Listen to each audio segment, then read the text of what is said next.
How's it going? It's me again, Ben Barredo, the real estate pro, and today I want to talk to you about some tips to make sure that your home and your livelihood is safe this Halloween.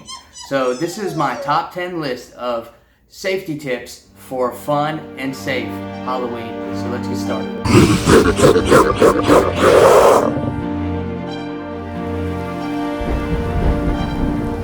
Hey, how's it going, everybody?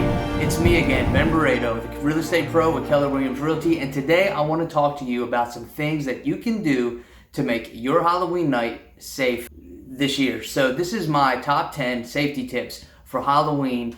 Some Halloween tricks can really cost you. Plenty of people love a good Halloween scare, and as long as no one gets hurt, right? And that includes your house. There's tons of tricksters out there. All these tricksters can provide a real risk to homeowners. So let's get into some of the tips now. Number one is make sure you have plenty of outdoor lights. All right, this is going to solve two problems. The first is it's going to eliminate places where tricksters or bad elements can hide. And then other than that, it's also going to make sure that your home is less enticing to any tricksters thinking about doing something in your neighborhood. The second big thing is it's going to provide a clear pathways for people to walk, make it to your front door, ask for some candy, and get away. The last thing you want is an angry parent sending you a letter from their civil lawyer because their kid tripped and hurt themselves trying to get to your front door. Tip number two is disarm your home security system. It's always smart to practice regular arming and disarming of your alarm, but for Halloween, with all the traffic, the last thing you want is to deal with false alarms. Even more than that is you don't want the local police to be showing up at your house because some trick-or-treater set off your house alarm. They probably wouldn't really appreciate it. Number three, let's put your pets in a closed room. Your pets are your pride and joy. I get it, and I know this is not going to be a popular tip. But even if your pets have the best behavior and you think it's predictable, you can't predict the behavior of hundreds of kids hyped up on candy corn, coming to your front door. And who knows what that type of confusing energy is going to do to your four-legged kid. So it's best to put them up in a closed room, get a friend to bring a pet over, have a little pet party, turn on Animal Planet on the TV, give them a chew toy. They'll be okay for a few hours while you're handing out candy. Number four, use motion lights after the trick-or-treaters have left. When the trick-or-treaters go home, the vandals often come out. Motion sensor lights that illuminate the whole house is going to help scare any mischief makers and just kids with a grudge away from possibly egging your house or doing other crazy toilet paper tricks or something like that. Number five, tighten the rails on your porch. If you have a porch with rails, make sure they're tight.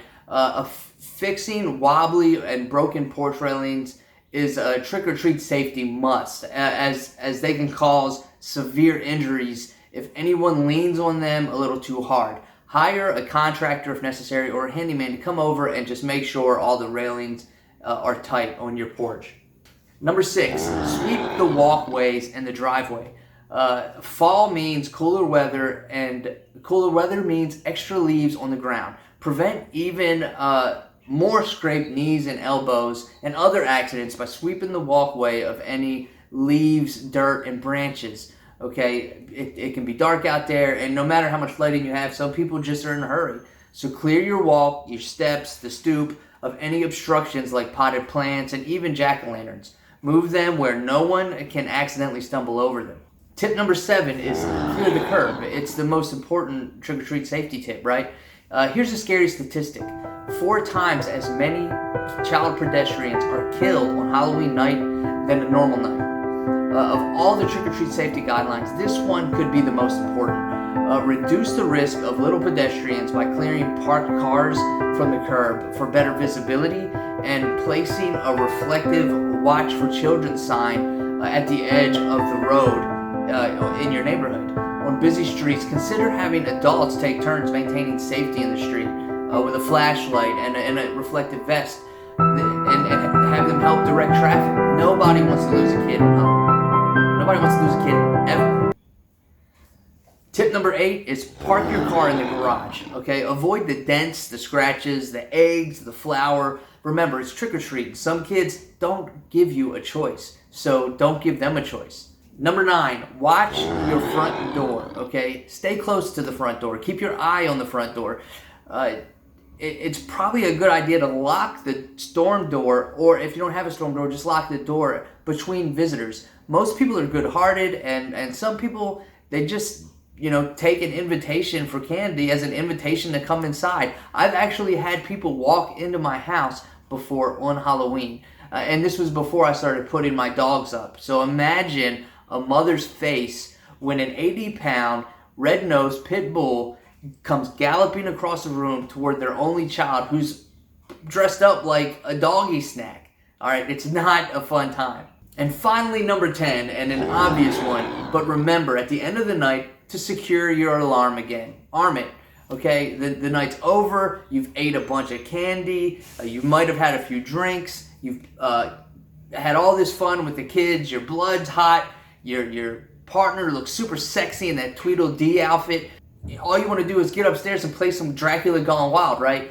But don't just head straight to the bedroom, okay? Take the time, secure your house, and then arm your alarm before you go racing upstairs. Having an armed and monitored home can give you the comfort needed to rest after a crazy active night of trick-or-treaters, okay? So that's all. That's my top 10 tips, guys. Have a safe and fun Halloween. Practice my tips and enjoy the holiday. If you have any questions regarding your home, contact me today. I'd love to help you out, answer those questions. If you'd like to see what the best neighborhoods to go trick-or-treating are, go to my website. I have a list that you can get, a PDF you can download. Actually, I'm sorry, it's a blog that you can look at with all the tips. Actually, I think I'll just make a video. But I also will have a PDF of safety tips for when you're actually out trick-or-treating.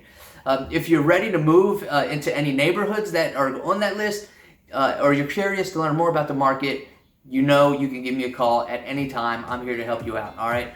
I'd love to talk to you more about your plans.